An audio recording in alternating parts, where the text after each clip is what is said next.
灵异的鼠标。像往常一样，小新在傍晚才醒过来。虽然说像往常一样，可今天呢，却似乎不太一样，因为他一觉已经睡了不知道多久。究竟睡了多久，小新想不起来了。他只是知道，为了通关，为了赶上队友，他拼命地趴在电脑前，足足战斗了3天2夜。终于熬不住了，终于睡下了。可是这一觉却不知道睡了多久。闭着眼睛，小新使劲地捂着头，晃荡了一下。他的头很沉很疼，思维也不清晰，就连身体也是那样的沉重，那感觉就像是挣扎在泥浆里。强迫着他睁开朦胧的睡眼，床、被子、窗帘、卧室里的一切都是那样的陌生。那粉色带着透明而朦胧的蕾丝装束的一切，都给他一种不可言喻的陌生感。怎么回事？小新艰难地想着，难道爸爸妈妈回来了？不对呀。小新呢，意识性地眯着眼睛向四周望了望，又想到，即使爸妈回来了，又怎么会不动声色地将屋子打扫了？好吧，就算是这样，他们怎么会如此装扮成一个女生的卧室呢？他带着疑惑，拖着沉重的身体掀开了被子。在下床的时候，他的身体一沉，半蹲坐在地上，嘴角却流出了一丝血。纸呢？没有找到纸的小新用手擦了擦嘴，又站了起来，就打算呢到屋外去拿纸。在他快要走到门口的时候，电脑突然传来熟悉的游戏声音。他顾不得去管嘴角无关紧要的血与那些许多奇怪，往电脑旁走去。是熟悉的游戏。小新一看屏幕就知道，那场景、那画面、那攻退的镜头都完全展示了小新的面前。我还挂着机吗？小新疑惑地想到。可是如果是挂机，又怎么会主动进攻呢？哎呀，这人技术真差。小新吐了一口痰，责怪着，就想要去抢鼠标。也就在他抢鼠标的一瞬间，他迟疑了。这是有人在操作呀。小新如醍醐灌顶一般，突然间警醒过来，这明显是有人在操作呀。那鼠标就在他的眼前，像幽灵般的来回晃动着，虽然不是那般的敏捷，却清楚地告诉小新，这是有人在操作呀。这是怎么回事？小新揉了揉眼睛，发现这就是事实，才害怕地想到，闹鬼了吗？可这屋以前没有什么呀，怎么会闹鬼呢？为了确定自己的看法，小新将手伸向了前，一把抓过鼠标，望向了电脑。小新原本是想看看电脑上的鼠标箭头的反应，却在抢过鼠标的片刻后，在没有碰触电脑椅子的情况下，椅子温柔地倒了下来。紧接着2步3步的一阵风冲向了门口，开了门又关了门。这怎么回事？小新突然愣住了，被吓了一跳。砰！门像是被踢开了一般，就开了。小新突然像发生了什么事一样吓了一跳。谁呀？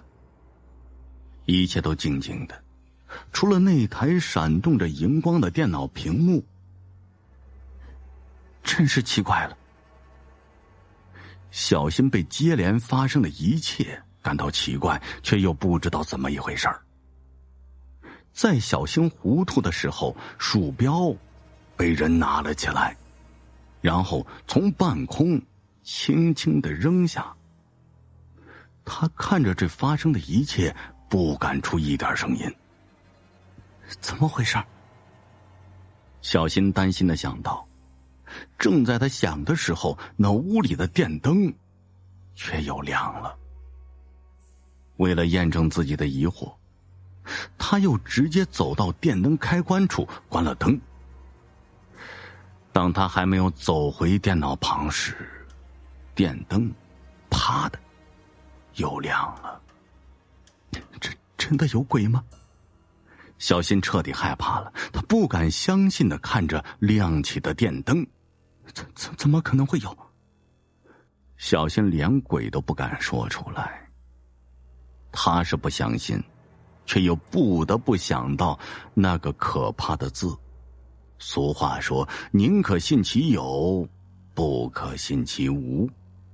有的事情啊，还是相信一些的好。虽然这说人们没见过鬼，却一传十，十传百，经常谈论那灵异的东西。疑惑着，小新又将灯关了，关。如此重复着，那电灯就像与他过不去似的。在他关了之后不久，又重新亮了起来。这一次，小新真的害怕了。可是害怕有什么用呢？家里就他一个人，平常又很少有朋友来往，连邻居的王爷爷也只是听到他在门外说过话。为了不那么害怕，小新决定让电灯亮起来，不去关了。可是这究竟怎么一回事啊？看着这屋里陌生的一切，小新狐疑了半天之后，重新又想起这个问题。鼠标会动。小新带着疑惑转身往客厅走去。客厅的一切更令他害怕了，所有的一切都变样了，完全陌生起来。难道这不是我家？我走错了屋？带着疑惑，小新开门走了出去。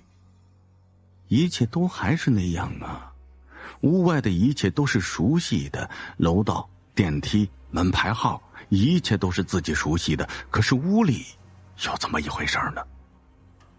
又想了半天，他还是想不出来是怎么一回事，头却开始疼了起来。也是在这时，楼道的电灯开始闪烁起来了。小新正害怕地看着楼道的灯，却听到了一声苍白的咳嗽声，紧跟着又似乎听到轻微的脚步声。小新不知道怎么回事，只不管怎么回事，又重新回到屋子里。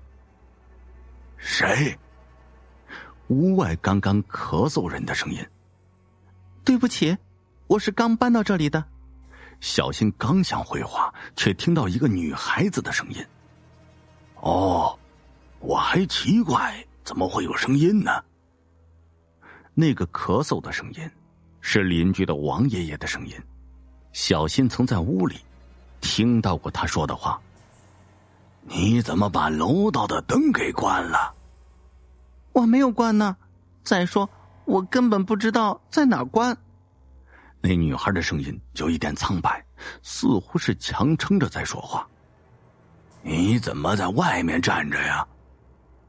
王爷爷没有继续关注灯的话题，问着那女孩。那女孩没有回答，像是想要说什么，却是又忍住没有说。进屋吧。王爷爷说完，就是一声关灯的声音。小新细心的听着，想着这些奇怪的事儿，他想再次到门外去看看。这时候门却又开了，他却什么也看不到，不是因为天黑，因为那楼道的灯依旧还亮着。小新感到害怕，他不去管那门是否开着，就回到原来自己的卧室了。这一夜一切还算正常，也算平静。只是小新始终无法弄清楚怎么一回事，只是忍着头痛翻来覆去的睡不着，想到了所有的一切，却不敢去想那个可怕的事实——鬼。累得浑身虚脱，刚想要睡去的时候，一束毛发扫过他的脸，他用手抓了一把，又使劲地扔下，却听到一阵尖叫声。没错，这明明是一个女孩的声音。小新转过身，望向了尖叫声传来的方向。一个身穿白色的女鬼正颤栗着，面色苍白地望着他。他可别张嘴啊！小新害怕他突然把嘴张开，就那样生吞活咽地把他给吃了。也许是因为害怕，也许是因为自己体质太差，见到那个穿睡衣的女孩便流下了鼻血。哦，不，这不是鼻血，是他从嘴里流出来的。小新刚反应过来，想要去擦的时候，那女孩突然惊叫着喊道：“鬼！”那女孩喊完就冲出了屋子。什么鬼？小新想笑，却又不敢笑。我都没有害怕，他怎么先害怕起来了？姑娘，一大早的你尖叫什么呀？小新刚擦了嘴角的血，就听到客厅里回响着邻居王爷爷的声音，当然还有那个女孩的声音。小新想要看看王爷爷，却发现他什么也看不见。难道王爷爷变成了鬼吗？小新想着，王爷爷那么大岁数了，有个病痛死了也很正常。可是那个女孩……王爷爷，小新看着女孩在卧室门口畏惧着，像是躲什么东西一样。就在床上，满口流血。什么也没有啊。怎么没有？那女孩呢，鼓起勇气，探头往里面看了看。就在她与小新面面相视的时候，那女孩又尖叫一声，那声音直破玻璃窗而出，透过了小新的耳朵。那女孩立刻像抓住什么东西似的，瞬间就哭了起来。哪儿呢？在哭笑不得半晌以后，小新又听到王爷爷的声音：“屋子里什么也没有啊，哪会有血？”王爷爷的声音瞬间就变了。那女孩像是被拉扯着离开了房间，小新没有看清楚那女孩的长相怎么样，他只想那个女鬼不要再转过头来，因为他害怕那个女鬼在转过头来的时候突然面目狰狞地看着他，又突然张开血盆大口。就在这个时候，小新是害怕的，只是他的害怕让那个女孩的害怕给淹没了。可是这一切终究是怎么回事呢？带着疲倦的身体坐在床上，小新想着这前前后后的事儿。那女孩在不久之后就带着一群人重新进了屋，乱哄哄的收拾着，很快就收拾完离开了。老王，你说这是怎么回事啊？在女孩离开之后，小新不知道沉思多久，当他再次听到说话声音的时候，就立刻听出那声音的主人是谁了。爸爸。小新觉得欣慰，想要立刻跑出去，然后抱着爸爸大哭一场。可他来到客厅，却看不到任何人影，也根本找不到要抱的任何对象。难道是爸爸也死了吗？都怪我们。也不能全怪你们，他一个16、17岁的孩子，偷偷的不上学，成天的玩游戏。可是我们也不该不理不问呢，以至于，哎呀，怎么猝死在家都不知道。爸爸的声音呢，听着有些哽咽。都1周多了，才被你发现。什么？小新听到爸爸的话，简直不敢相信自己的耳朵。他不愿意再听下去，只朝着爸爸说话的声音的方向跑去。由于他用力过猛，在什么也没有碰到的情况下，一头就撞在了墙上了。小新的第一反应是头会很疼，可是他摸了摸自己的头，竟然发现自己已经站在了墙的另一边了。小新彻底疑惑了，他用手往墙上伸去，竟然发现自己的手竟像碰到了空气一样，轻松地穿了过去。看来小新还在这里呀。爸爸对着王爷爷说话，他们没有看到小新就站在他们身后，流着眼泪。复读生的出租屋。阿豪，阿豪！房门打开后，女人发现里面的景象时，顿时大叫着，她赶忙背下儿子，痛苦地哭泣着。阿豪，阿豪，你永远都是妈妈的好孩子。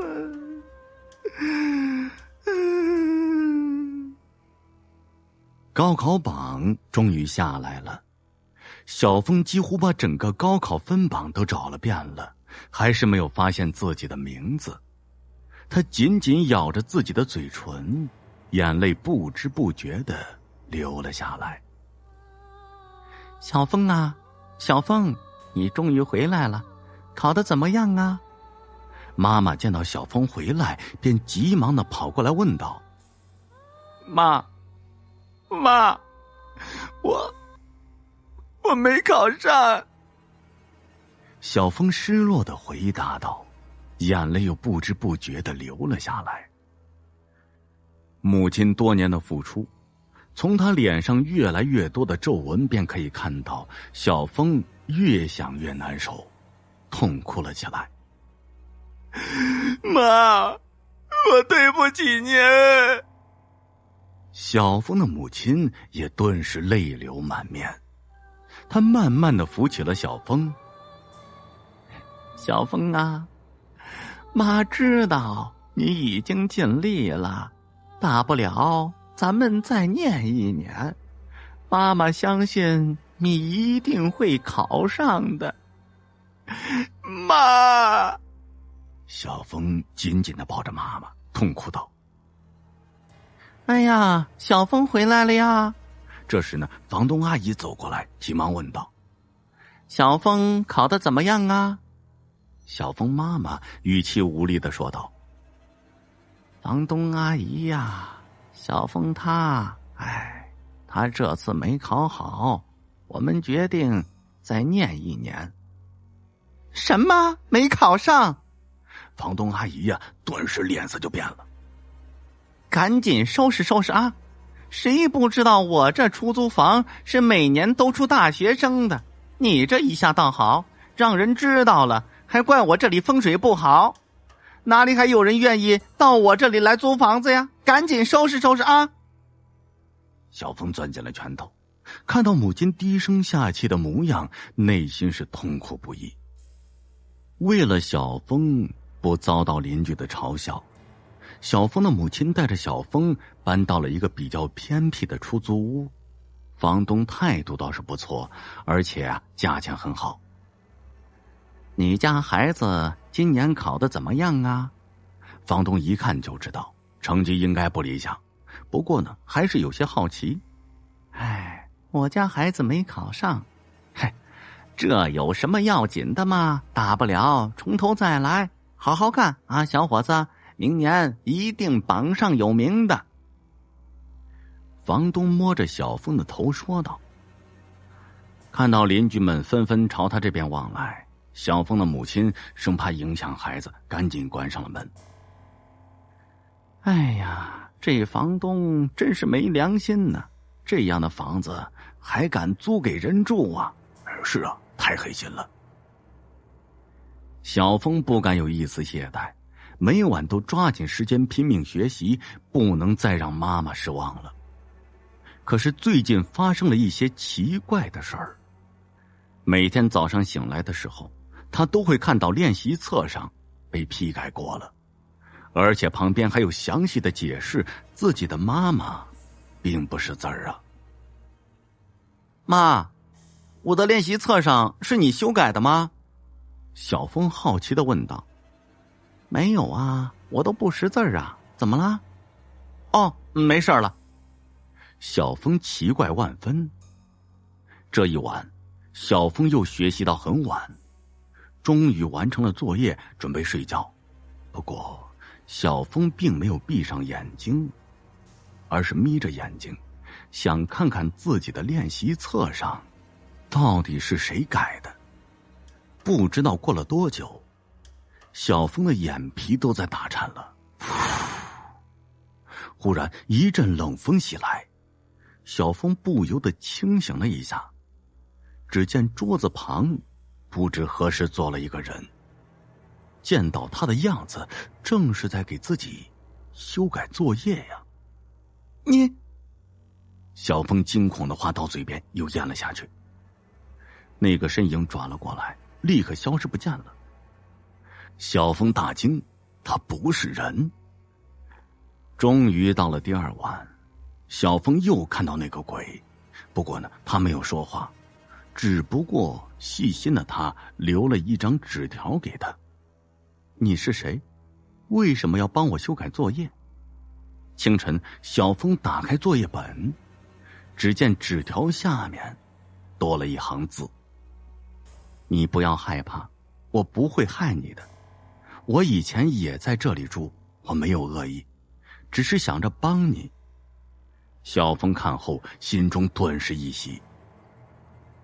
虽然是在复读班，不过小峰的成绩是越来越好了，连老师都感到莫名的奇怪，还找了小峰的妈妈，让他呀好好督促小峰，而且说小峰照这样保持下去，一定能考上重点大学的。小峰的妈妈高兴不已。小峰见到妈妈高兴，心里暖洋洋的。他很感谢另外一个人，不对，是一个鬼。不对，你这道题应该是这么做的，鬼魂说道。那这后面怎么解答呀？小峰好奇道。小峰啊，你跟谁说话呢？小峰的妈妈好奇的走了进来。没，我在自言自语。妈，你早点睡吧。小峰急忙的编着谎言说道。哦，知道了。你放心吧，我不会让你妈妈看到我的，不然呢还不吓死她呀。谢谢你啊。妈妈！小峰兴奋的跑回了家。今天呢是高考下榜的日子。小峰啊，考得怎么样？小峰的妈妈高兴的问道。妈妈，这个……小峰竖起了大拇指。真的呀？妈妈高兴的摸着小峰的脑袋。妈妈，你辛苦了。小峰望着妈妈脸上的辛劳，不由得又流下了眼泪。小峰啊，妈妈不累，只盼着你好。妈妈，我有今天的成绩都是你的功劳，你永远都是我的妈妈，好妈妈。小峰抱着妈妈哭道。小峰和妈妈收拾好所有的东西，准备回家。这时，妈妈，我想再在这里待一会儿，你先回去吧。小峰的妈妈怔了一下，怎么舍不得这里呀？小峰狠狠的点头。我很感谢这里。妈妈笑着离开了。出来吧。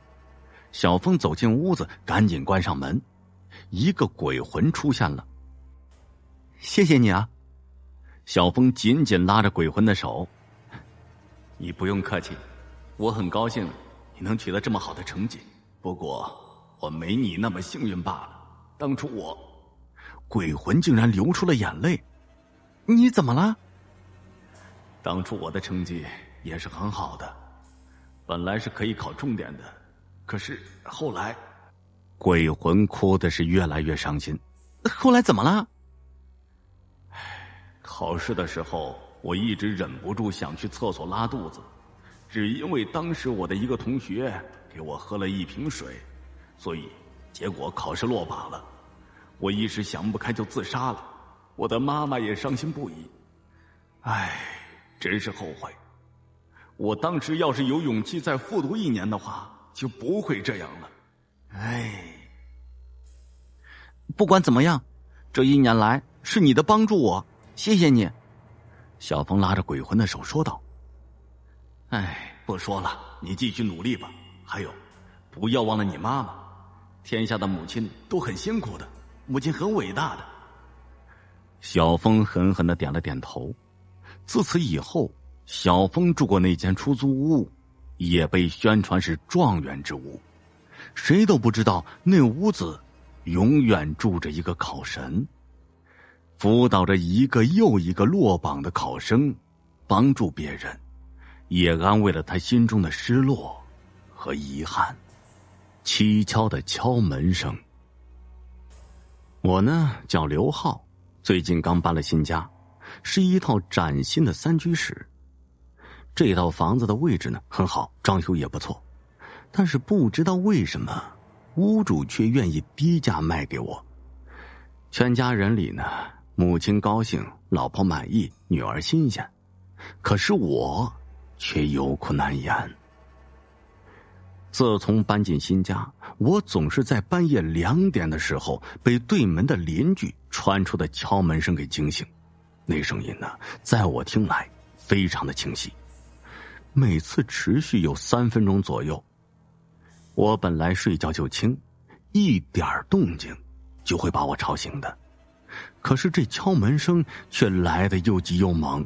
这几天下来，我整个人的精神都萎靡了，工作也常常出错，这都是晚上睡不好的结果呀。由于新搬家，我对邻居也不是很了解，不想把关系搞僵，所以一直忍着没去找邻居说这事儿。但还是忍不住和家人发牢骚。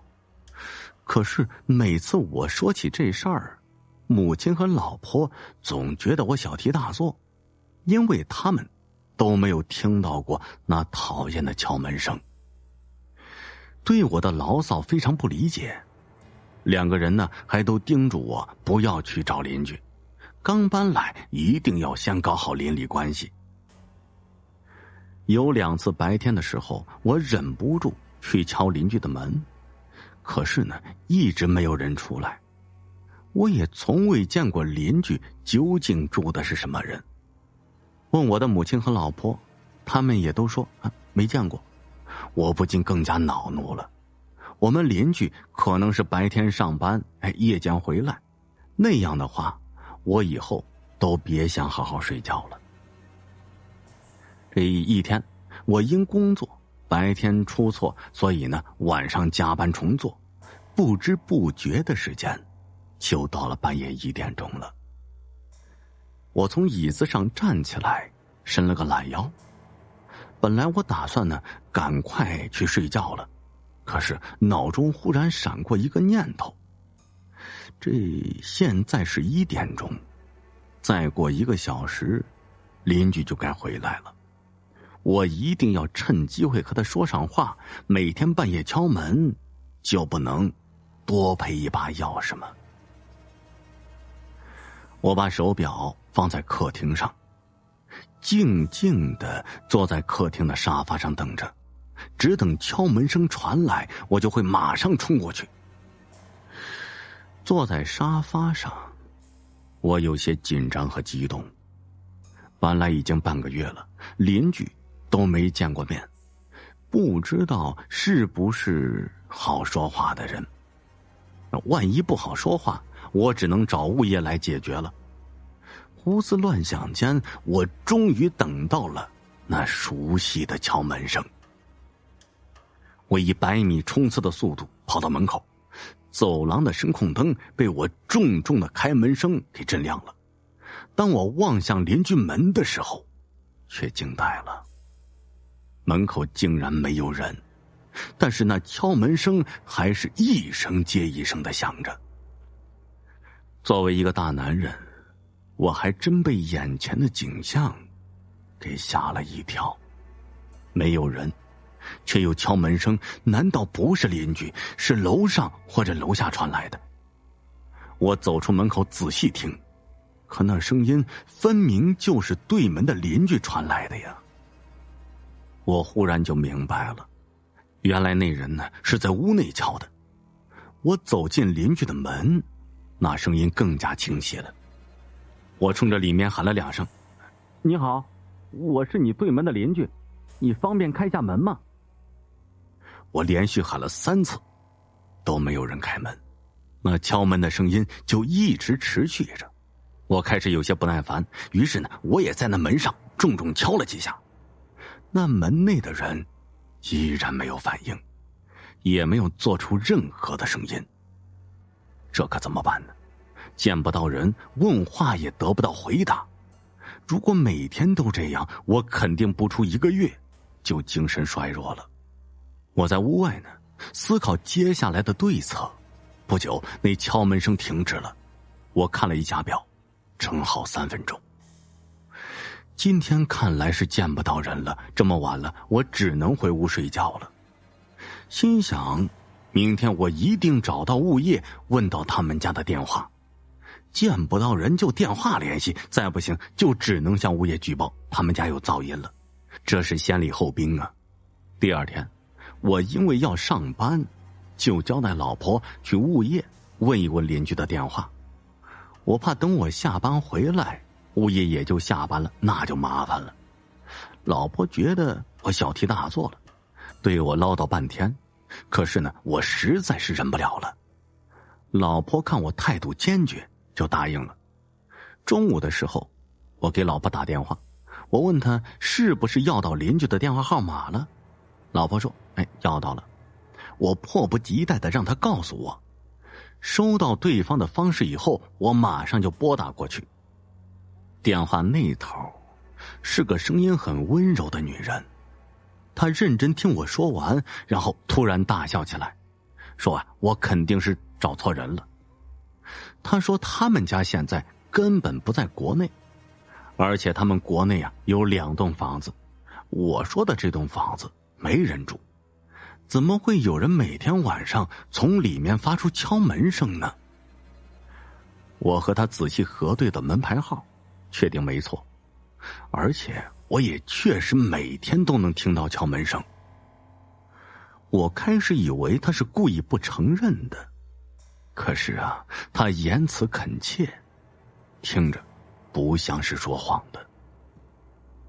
可是我也没有说谎啊。我俩在电话里一时就陷入了沉默了。沉默过后，那女人开口了，她说如果真的是他们家的房子，可以让物业派人进去看一看。听她这么诚恳，我也不再多说什么。挂断电话以后，觉得这事儿十分的蹊跷。他家里没人，怎么会每天有这种声音呢？我觉得先在门口装个监控看看，用拍到的事实来解释。说做就做，我下班回家的路上专门去买了监控设备，回家以后仔细安装调试好，我就放心回屋了，期待着未来一天能够拍到进出那个房间的人。一天的时间很快过去了，吃过晚饭，我进了书房，打开电脑，我漫不经心地看着一天的监控视频。原本呢，没抱希望能拍到什么有用的东西，我突然就被映入眼帘的一个白衣女人给惊住了。那女人披头散发，她站在邻居的门口，不停地拍打着门。我看了看时间，正好是凌晨2点。我变得激动起来，因为我猜的没错，邻居果然是有人住的。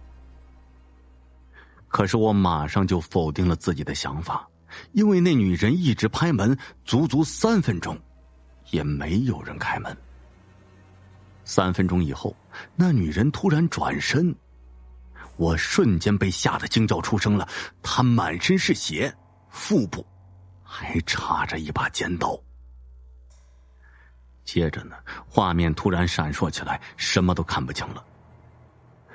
等视频再恢复正常，一切都消失了。我赶紧离开书房，向门口冲去。门外安静如常，我蹲在地上，仔细地寻找着蛛丝马迹，可是什么也没有发现。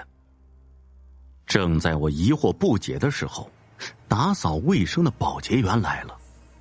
他呢，看到我站在门口，就问我这是不是在找人。我告诉他我在视频里见到的场景。他听完以后，朝我家门口看了看。你不会是住这家吧？我对他的问题呢，很是不解。听他的意思，好像我不该住在这里似的。对呀，我就住在这儿，刚搬来不久。听完我的回答，他立马睁大了眼睛，好像受到惊吓似的。先生啊，您胆子真大，这地方曾经死过人，晚上经常闹鬼，很多人都听到了，是不停的敲门，你没听说过呀？我瞬间就觉得全身的汗毛都竖了起来了。闹鬼？敲门声？你说的是真的吗？我确实晚上经常听到敲门声，出来看也没人呢。真的，楼上一个女人被人入室抢劫，她被人插了一刀跑出来，跑到这家门口，她就想敲门让人出来救她，可是这家没人住。你们的房子当时住的那家也出门旅游了，没人帮她，最后她被那个歹徒追上杀死了，就在这个地方。我顿时就觉得周围变得阴冷起来。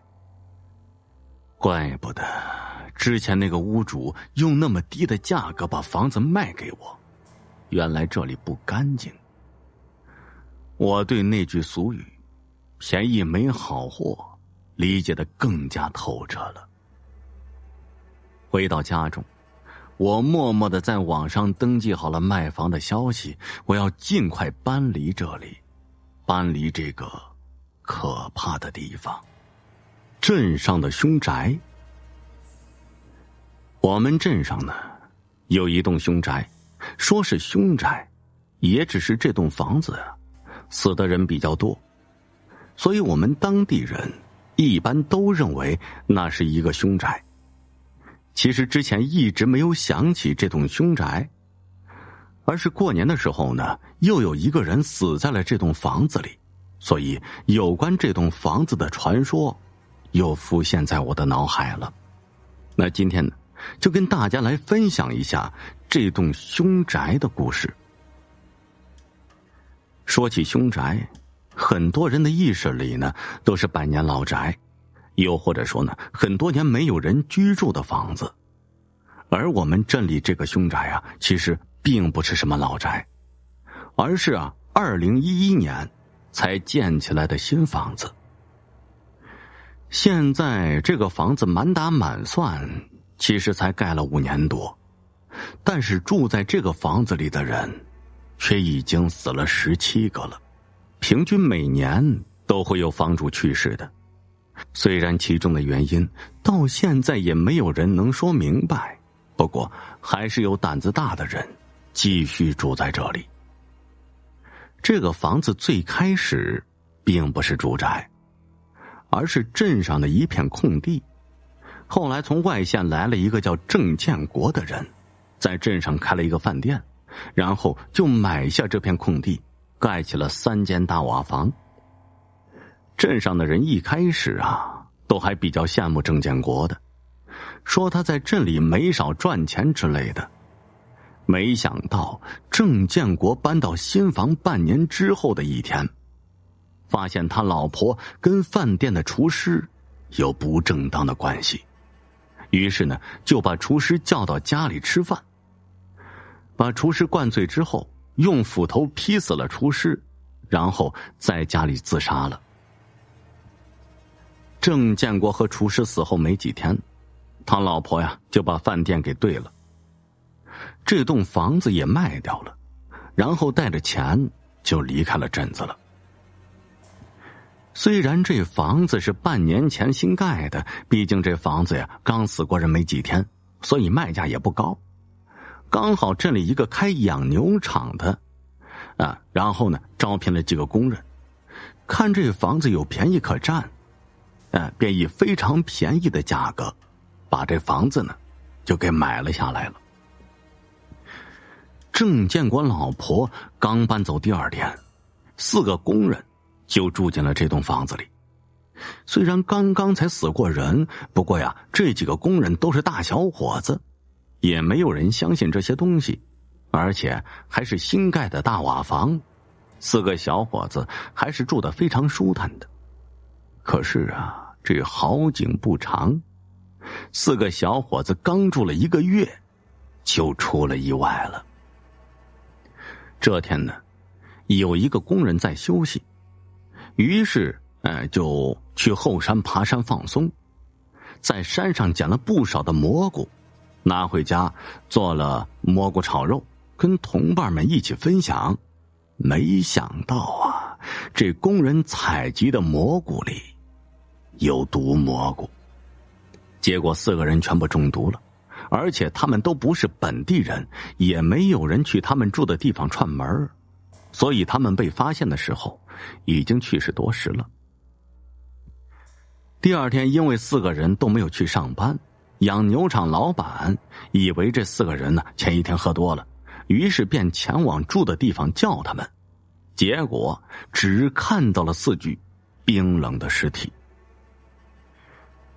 这不到2个月的时间，房子里死了6个人，镇里很多人就开始嘀咕了，说这房子不干净。不过呀，这养牛场的老板倒是不介意，毕竟这6个人死亡都是事出有因的。于是养牛场的老板又雇了3个工人，而且也都安排进了这个房子。这3个工人也知道之前4个工人死在这个房子里，虽然这心里有些别扭，不过之前的工人也是因为乱吃东西而中毒身亡的，也不算什么意外事故，所以他们心中的芥蒂并不严重。因为养牛场距离镇子有一定的距离，每天3个工人都是步行去上班的，下班之后也是结伴一起回来。这3个人住在这里一直很正常，并没有发生什么意外。镇子里关于这栋房子不干净的说法也没有人再提了。到了快过年的时候，因为养牛场离不开人照顾，必须有工人在养牛场值班，于是住在镇里的这3个工人便自告奋勇地留下来，也是为了多赚点加班费。为了犒劳这3个工人，养牛场老板便在下班后开着车拉着这3个工人去城里的饭店大喝了一顿，算是给这3个值班的过年了。可是在他们回镇里的路上就出了意外了。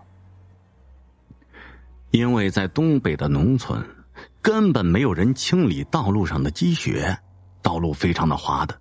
那天他们回来的时候天黑路滑，而且所有人都喝了酒了，于是在距离镇子不到2里路的地方撞到了路边的树上。出了车祸之后，3个工人和养牛场的老板都被撞变形的汽车卡在了车里不能动弹。再加上这当时喝酒的意识都不清醒，第二天有路过的村民发现车祸之后第一时间叫来救护车，可惜为时已晚了。最终经过鉴定，他们虽然在车祸中受了伤，但导致死亡的却是因为冰冻。这4个人是被活活给冻死的。这大半年的时间里，住过这房子的，还有跟这房子有关系的人，已经死了10个了。镇里呀，可以说是谈房色变了。这栋房子也成了镇子里的禁忌了，谁都不愿意提起这栋房子。养牛场老板的家人想把房子卖掉，可是啊，根本没人买。想租出去，可是镇里每个人都知道这房子半年死了10个人的事情，谁也不敢住进去呀。甚至不说要钱，白给都没人愿意去了，最后只能空闲下来。这房子一放就是2年，这2年的时间里，镇子里来了不少的外地人。而经过2年的空闲，这栋房子不吉利的事情也没有人再去提了。不知道那个老板的家人是因为缺钱，还是因为真的看到很多外地人来了，于是呢又开始张罗着卖房子了。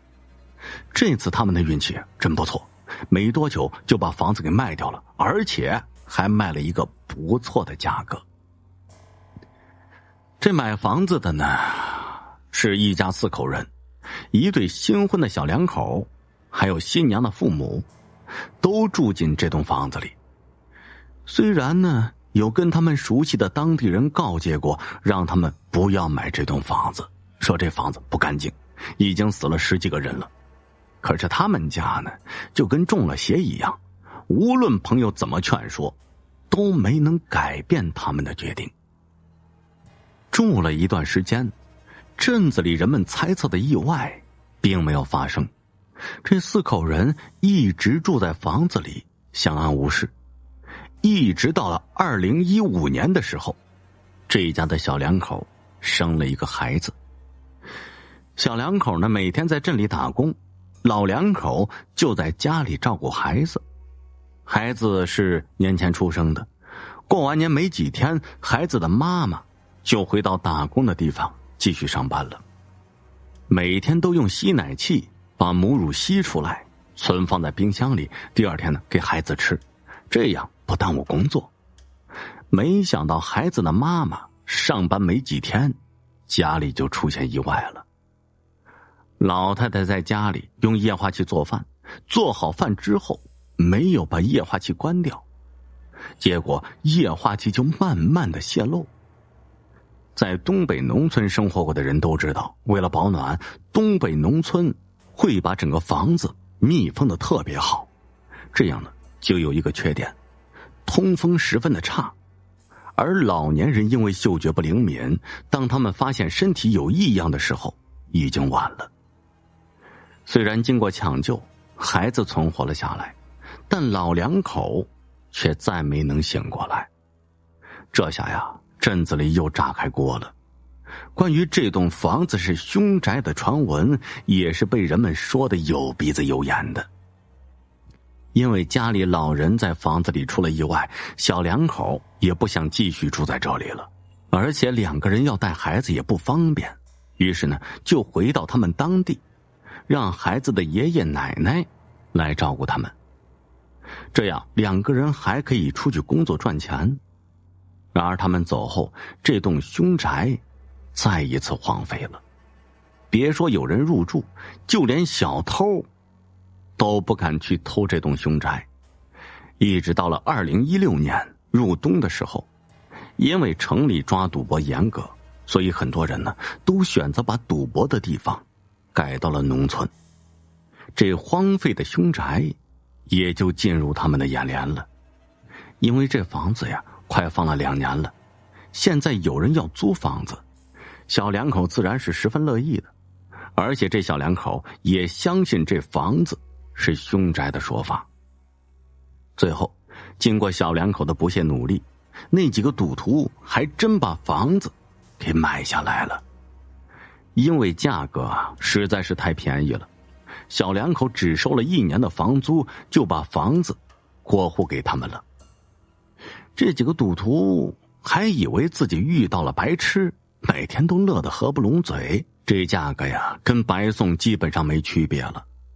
到了过年的时候，这几个人呢又聚在一起打牌，于是趁着过年，他们便又来到这里。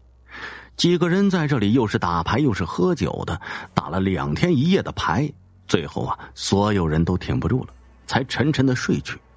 没想到凌晨的时候，房子呀发生了火灾了。当村民发现火灾去救火的时候，火势已经非常大了。经过村民努力，大火被扑灭，可是房子里的人却没能抢救过来。最后大家在灰烬中找到5具尸体，全部烧成了黑炭了。最后经过前来认领的家属化验对比，才最终确定了其中4个人的身份。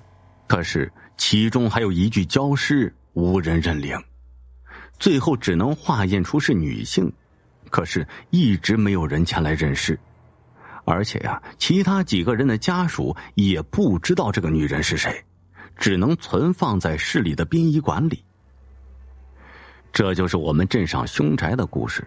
这栋房子在大火中被烧毁了，现在也只剩下几堵墙壁。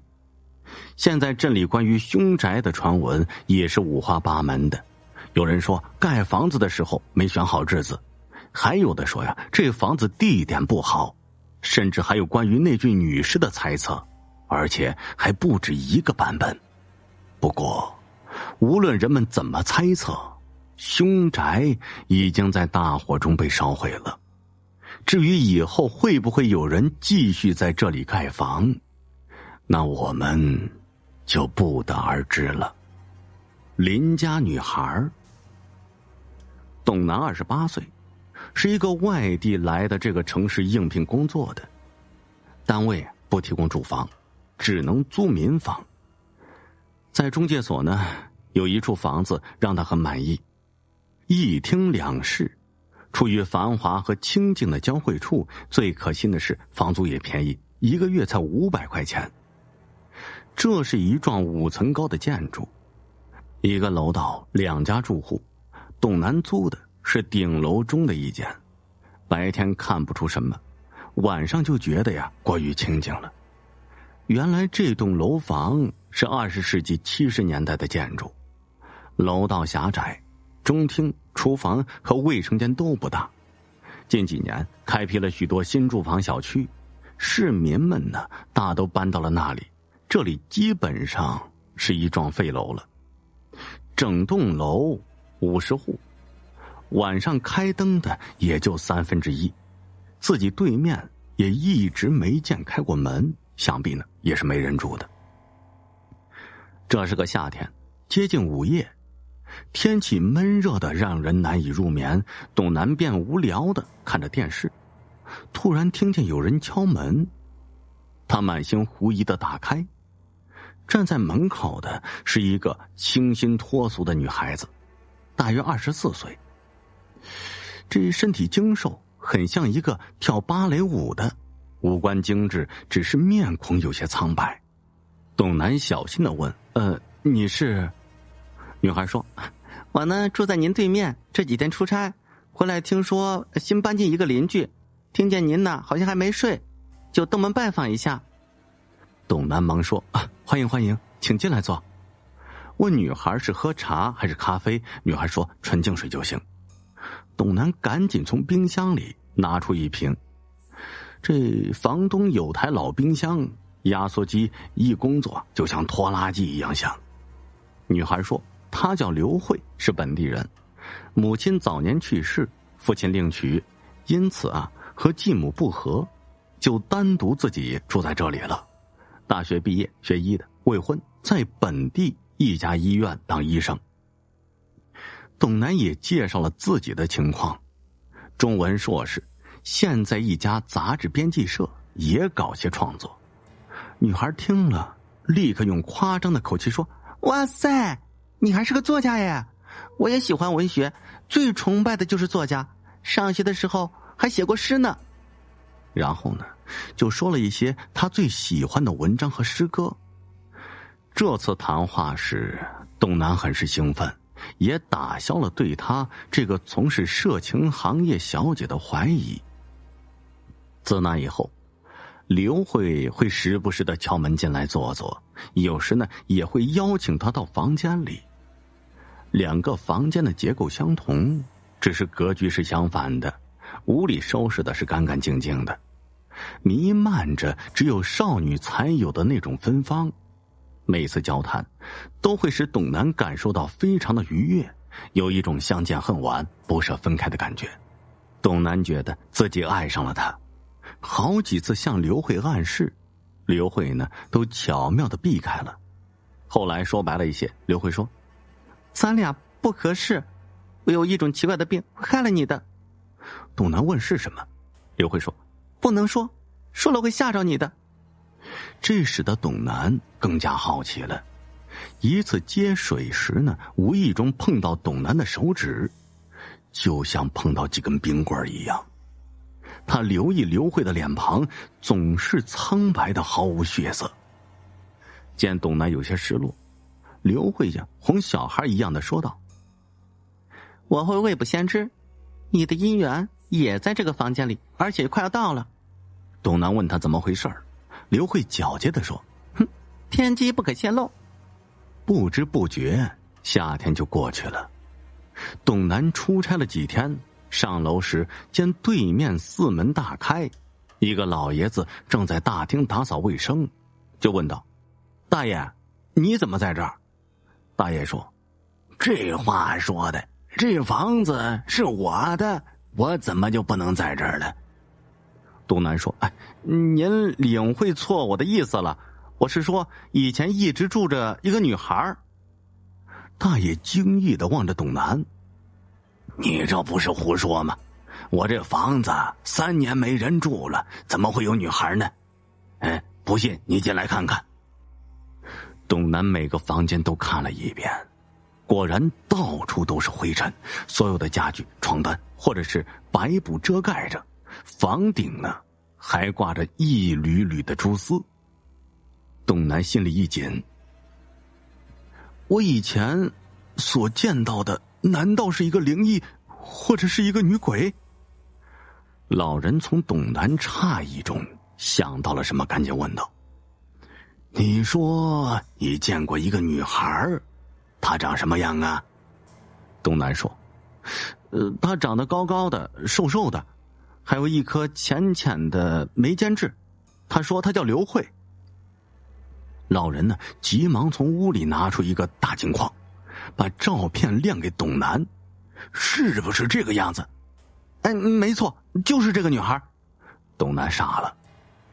老人用袖子擦拭着镜框说道：闺女，爸爸知道你留恋这个世界，舍不得走，还在这里留恋。老人擦着眼泪介绍了女孩的情况：大学刚毕业就得了白血病，多方抢救无效，最终辞世了。这一天晚上，董南一晚上没睡觉，心里非常紧张，忐忑不安的。他想再见一次刘慧，又怕她呀真的来了，自己恐惧。这天将近午夜时分，房门又被敲响了。他壮着胆子把房门打开，不由得吓得魂飞魄散。外边漆黑一团，刘慧一张脸飘在空中，披头散发，一张脸泛着绿光，忽闪忽闪的，咧着嘴一笑，露出了白森森的獠牙。他不由得一惊，昏迷过去了。董南醒来是在一家医院，首先映入眼帘的是位貌似刘慧的女孩。见董南紧张地盯着他，嫣然一笑道：我第一天租房搬进去，突然断电了，想到你房间里看看电路，谁知道你就吓晕了。董南说：你怎么没身子，脸还是绿的？女孩说：怎么没有身子？那是天黑你看不到，我用手机照明，脸可不就是绿的吗？女孩接着说：亏你还是个男人，胆子这么小。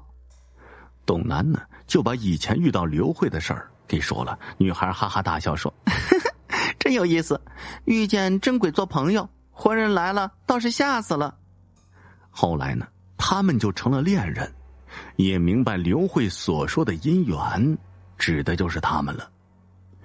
刘慧呢，自那以后也就再也没有出现过了。死亡照相机。阿福一家总算是如愿以偿的搬到了新家。为了买这个新房子，积蓄差不多花光了。老婆，喜欢咱们的新家吗？阿福呢，高兴的问道。老公，我们终于不用挤在几十平米的小房子里，老公，我爱你。阿福抱起了儿子，望着还要布置的房子，欢快道：“老婆，咱们还是抓紧时间把新家布置好吧。”于是呢，阿福和老婆又忙活起来，打扫灰尘，布置家具，忙的是不亦乐乎。哎，这个……忽然，在房间里打扫的老婆发出了惊奇的声音。阿福以为老婆遇到了什么耗子，于是呢，赶忙跑进了房间。老婆，怎么了？是不是有耗子呀？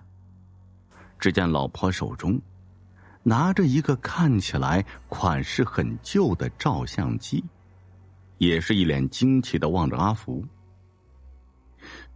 照相机？阿福呢，从老婆手中接过了照相机。难道是之前房主落下的？这也太粗心了吧！老公啊，不管怎么样，这照相机现在就是咱们的了。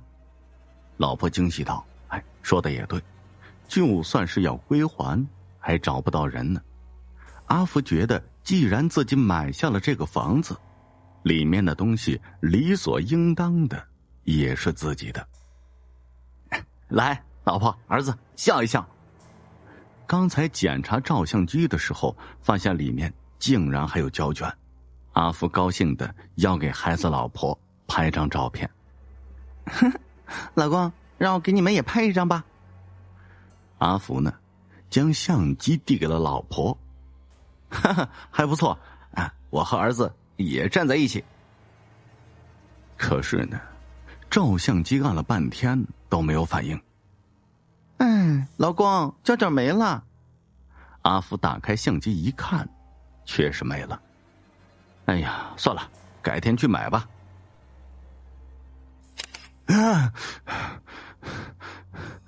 午夜里，阿福从噩梦中惊醒，他梦见自己的老婆孩子被一张血淋淋的大手给抓走了。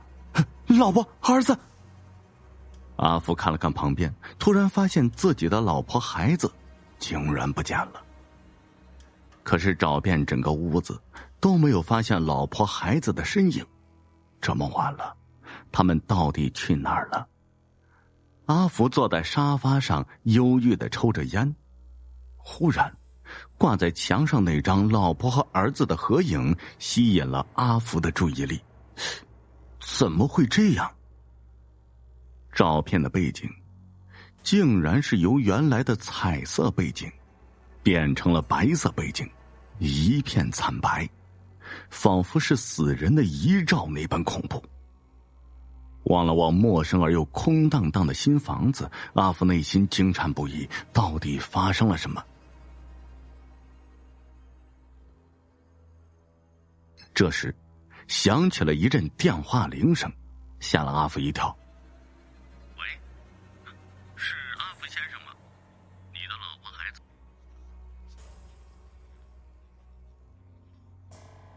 顿时阿福感受到一阵晴天霹雳打在了脑袋上。车祸。放下电话后，阿福准备马上赶去医院。吱呀一声，就在这时，阿福面前的门被打开了，是从外面打开的。阿福大张着嘴巴，惊奇地发现站在门外的是自己的老婆和儿子。老婆，你们……阿福简直傻了。愣着干什么呀，老公？来，我买了宵夜，咱们快进屋吃吧。阿福被弄得一头雾水，刚才呢还有人打电话说自己老婆孩子遭遇了车祸呢，怎么回事啊？烧烤、啤酒，阿福肚子里的馋虫顿时被勾了出来。一阵吃喝以后，阿福好不满足。哎，老婆，你说说现在的骗子真是坏呀！刚才还打电话说你和儿子出了什么车祸，吓死我了。阿福抱怨道。来，老公。只见老婆拿出照相机，咱们呢，全家照一张全家福。这大晚上的还照相，阿福有些不解。老婆，要照咱们白天照，这晚上光线又不好。老公，咱们就照一张全家福吧。我晚上呢刚去买了胶卷儿。老婆坚持道。无奈之下，阿福只好顺从了老婆的意思，竖起了一个高高的架子。阿福调整好相机的焦距，按了定时照相，便搂着老婆孩子照起相来。咦，拿到手中的照片，阿福一脸疑惑，照片里面竟然没有自己老婆和孩子，相机坏了吗？于是又拍了一张，可是照片里依然没有自己的老婆孩子，怎么会这样呢？就在这个时候，阿福好奇地望向老婆孩子，突然间发现了一丝异样。老婆还有孩子，他们脸色惨白，傻傻地盯着自己，还有他们的脚尖竟然是点着的，他们不累吗？老公，怎么了？老婆阴冷地笑道。老婆，你们怎么了呀？阿福顿时觉得阵阵凉意袭来。老公，你说我们是一家人吗？老婆站在那里阴冷地笑道。阿福起了一身的鸡皮疙瘩。当然是了。那我们永远在一起了，老公，你说对不对呀？这阿福惊恐地发现老婆拉着儿子踮起了脚尖朝自己走来，脸上还有那副阴冷的笑容。